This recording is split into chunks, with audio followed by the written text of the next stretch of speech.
We're talking with Eddie Brennan here. Eddie, one of the things that we've done recently, we asked Tommy Walsh to name his hardest hurlers. He had Brian Hogan at number 5, Johnny Glynn at number 4, Mike Houlihan was number 3, Johnny Marr was number 2, and The Rock was number 1, interestingly enough. We've asked you to come up with the 5 most lethal corner forwards, or inside forwards, I suspect, might be a better way of phrasing this. Who, I don't know if Tommy had rules, if he had to have played against them or if he had to have seen them, but we've asked you for something similar. What have you come up with?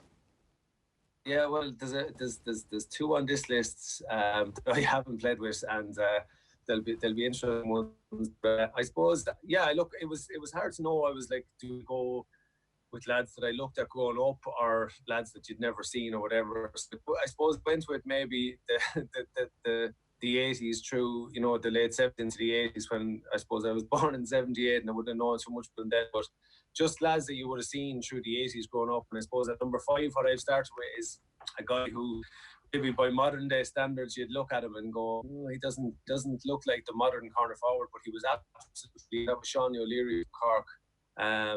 He was just, for me, a goal poacher supreme. I mean, he just knew where the right time, and if you look at a lot of his goals, even they were just tap-ins. They were just from hanging around the square. And I remember when maybe you started off playing, the rule for the inside forwards was, oh no, stay close to the goal, and you know, if it drops in, because everything was route 1, there was no such thing as putting the ball low into the corner in front of you and take on your man, as the game was when I started playing. It was to stretch backs, whereas with that, it was no, stay close to the goal. And I think at the time, that Cork team, will say, from that 1 to 3 in a row, from, you know, 76, 77, 78 right through the 80s into the 90s, like, they had some great goal scorers. In, you know, John Fitzgibbon was another guy that I really admired growing up. But I just thought Shawnie O'Leary, and you look at even his robust style, he certainly wasn't going to cover 4 kilometres or more, but usually it was, you know, the quality of his runs more so than the quantity. Deadly with the hand pass as well. Who's number 4? 4, I went for a lady who has gone across, and she's doing a bit of club coaching here, but an absolute icon of Kilkenny camogie, and that was Angela Downey. I seen her playing for Kilkenny for years, and I don't know if I met a more determined, even borderline angry forward that just wanted nothing else but to score goals. And I grew up, you know, our club at home, St. Bridget's, would have played in county finals against Angela's club, St. Paul's, and then Liz Downey later on. And she just, I don't know if I've ever seen a full forward that was just more aggressive in front of goal. She was so determined, and I think there's no doubt about it. I'd love to have seen if this lady playing against in men's club hurling. I think she would have been equally as good, because she was just so driven. You know, we seen her one day even scoring a goal, and some of her gear, you know, the skirt was torn off her ear, and then it didn't even stop her going in and scoring a goal against Cork one year. Okay, that's perfect. Angela Downey is number 4. Who's number 3? Number 3 then, I suppose, a guy that came into St. Kieran's for the last 2 years, and we'd like to claim that we taught him how to hurl in Kilkenny, but we didn't. Owen Kelly from Tipperary. I just think, again, another guy. I admire guys that use their brain in front of goal, and I think Owen would have been that way. He was like a good snooker player. He was thinking 2 or 3 shots ahead. You know, as soon as that ball was landing or bouncing, he had it in his head what he wants to do. I saw him in a Colleges All-Ireland one year. I think he scored 2-7. And he just always had a goal. Even with tip, I think sometimes he just passed the ball to the net. There was no such thing as trying to break the net. He was capable of doing that as well. But he just was really, really tidy around the goal. And I think if I'm looking at young lads and saying these are the guys you need to look at, it's Owen Kelly. The brain was always working. Yeah, a giant hurling brain. Right, so if Owen Kelly's only number 3, I'm looking forward to hearing who number 2 and number 1 are. Who's number 2? Number 2, I don't know, Jerry. I kind of looked at the modern guys and split. I can't decide because I must be biased towards one man, but I think at the moment, with modern day setups and with how we're clouding defences are being, you know, crowded, I still think to see the way that TJ, Patrick Horgan and Shane McCallan are able to get goals. I think Shane McCallan last year, all the goals he got in all the championship matches were different ways. Patrick Horgan, we got a taste of him the other night in the club match, but TJ as well.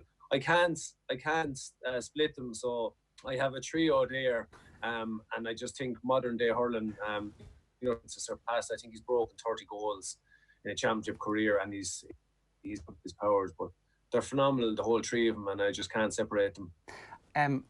Is TJ more not quite an inside forward? I suppose that's what we're looking for. Like, yeah, in that he I suppose plays a lot of hurling in the half forward line.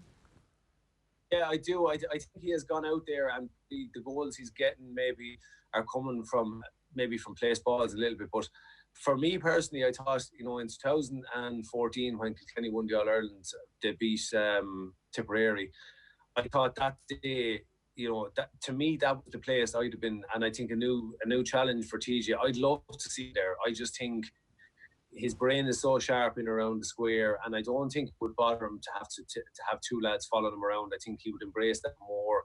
And I felt, look, in 2016 at the loss of Michael Fennelly, I think if there was one place Tipperary and Michael Ryan wanted to see TJ lead, it was back up the field, not on the edge of the square.